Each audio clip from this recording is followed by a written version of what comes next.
so today I'm gonna read the Astrosaurs.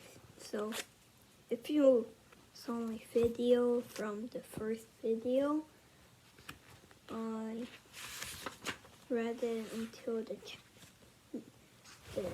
page 10.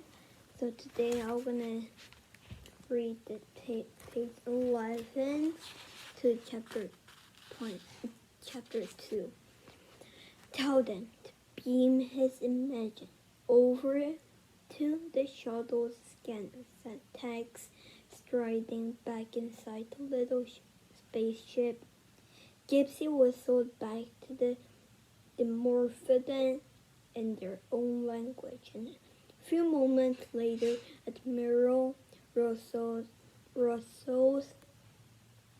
bespectacled face appeared on the scanner's screen. Tex saluted and others crowded in around it. Sorry I couldn't speak to you about this mission sooner, said Russell. I wanted to be sure of the facts. What are the facts, sir? Tex asked. Clean Island is only an island on Atlantis large enough to support life, Russell began. It's home to these peaceful creatures, Astrosaurs.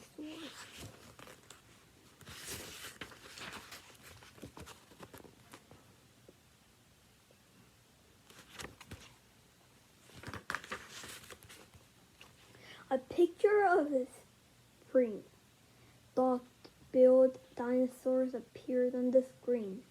I've heard of them, said Gypsy. They are famous for being the cleanest dinosaurs in space. That's why they came to Atlantis, said Russell. They live a very clean and simple life. There's no pollution here. In fact, there's no technology of any kind. Imagine that. I guess giving no technology, that means no spaceships, no energies, and no engines, no computers, nothing noisy and oily and speedy. He stuck out his thumb. How boring. Russell raised an eyebrow. It might be boring to you, but that's how the Astrosaurs like it. And so do the meat-eating megalodon, or the Max for short. Tex felt his spine tingle as the image of the massive shark-like creatures now appeared on the scanner. A sea monster, gasped Gypsy. That explains where the giant tooth came from, said Iggy. It must have washed up from the ocean. But how come carnivores are sharing a world with plant eaters? Atlantis is a fragment zone between the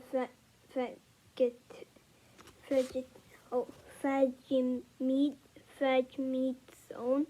Arx reminded him there's no man's land between the vegetarian sector and the carnivore sector. They have every right to be here. In fact, the Max were on Atlantis long before the Astrosaurs, said Russell. But since they can only live in the sea and not on dry land, they couldn't stop the Astrosaurs from taking Clean Island. The two races have reluctantly lived side by side for hundreds of years. So what's changed? Asked Tex. Why did we rush to get here? Russell's face swam back into view on the screen. The Astrosaurs ruler, Queen Sophie, sent an audio message to the DSS. I thought they had no technology, said Gypsy. They don't. She stuffed it in a bottle and used a giant catapult to send it to the space. Russell to it. It took 6 months to reach us. Well, Tex was bursting to suspense. What did she say? She said that the world island were sinking into the sea. Russell looked. So, I'm going to show you pictures.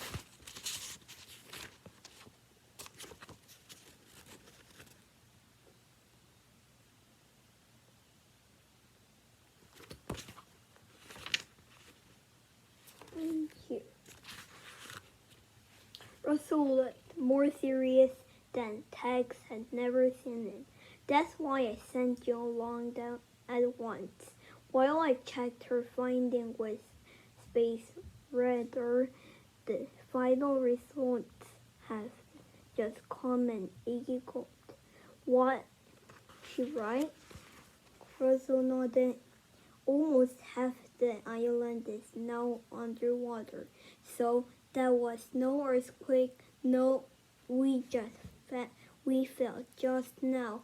Art realized that was the island sinking in the Little Dipper, and that explains the roof we found beneath the water, said Gypsy. It's just the top of the sunken building. But who ever heard of a sinking island? Cried Tex. Someone might be making it sink on purpose, said Russell. Your mission is to find out who and stop them before the Astrosaurs home vanished beneath the waves for good. So that's all for Brett. Take a little time to see the pictures. Yeah. And today I'm done reading. And I hope you liked it. And it was Mad Monster from reading The Astrosaurs by Stevie Cole.